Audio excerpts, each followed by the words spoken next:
Hey guys, welcome back to our YouTube channel. In this video, I will show you how to update Instagram for new features.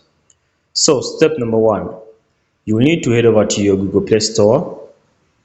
Once you come to your Google Play Store, come to the search bar. If you're using iPhone, you can go to your App Store. So come to the search bar and search for Instagram. Once you search for Instagram, make sure that it is updated. You can see over here, mine is updated, but if yours isn't updated, this button over here will be update. So go ahead and update it.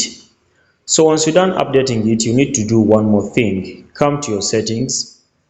Once you come to settings, look for app management. Once you come to the app management, look for app list.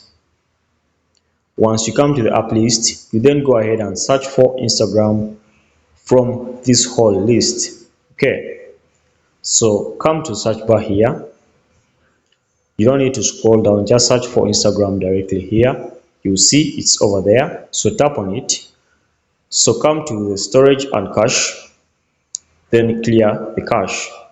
Okay, after clearing the cache, you'll have solved this problem.